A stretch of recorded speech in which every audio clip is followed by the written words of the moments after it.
The Wasteland is home to many horrific and bizarre creatures, some of which are mutated by radiation, others by pollution, while few are made with viruses. Wanamingos, named after their breeding ground, also known as aliens to the uninitiated, are large bipedal lifeforms that bear almost no resemblance to any other creature on Earth. The closest thing I can think of would be a gulper, the mutated species of salamander, but even they are very different creatures. Wanamingos have prominent central bodies, where you might expect the arms to be are instead two long appendages, dare I say tentacles, lashing and batting enemies to death while slowly inducing radiation damage. Above their large bodies are larger heads, where no visible sensory organs can be seen. No eyes, ears, nose, only a mouth full of dagger-sized teeth, capable of chewing a full-grown man to death at a moment's notice.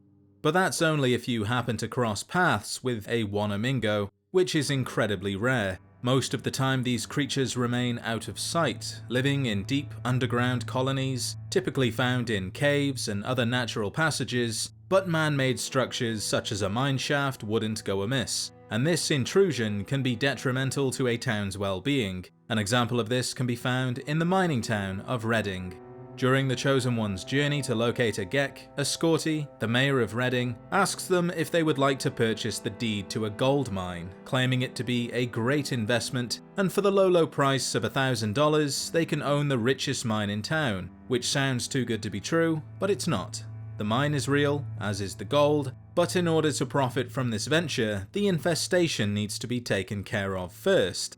Not that long ago, the gold mine was in working order, but was swiftly shuttered after the emergence of Wanamingos. Slaves working in the mine were the first to see them, some were torn to shreds, others used dynamite to repel the creatures and escape, sealing certain tunnels as they went. Without interference, the Wanamingo Queen, a grey-coloured variant who's much larger and much more lethal than the others, has made the mine her new home. And it wasn't long before the tunnels were transformed into a breeding ground, with many eggs laid all over the place, eggs that will one day hatch, releasing more Wanamingos into the world.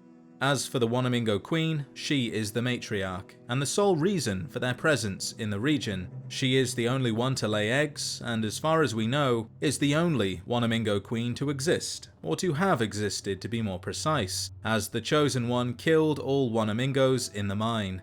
But that doesn't necessarily mean that Wanamingos are no more, as they were found many miles away from Reading, both in the desert and inside the PMV Valdez, the tanker found at San Francisco. Who knows how far they could have gone, and what their bodies are capable of. For all we know, the strongest Wanamingo becomes the matriarch, and even if that wasn't a possibility, due to their potential origin, which I will cover in just a moment, more of them could exist or even be created. At one point in time, Wanamingos, although a mutated version with a nose and eyes but no tentacles, would have appeared on the east coast in the capital Wasteland.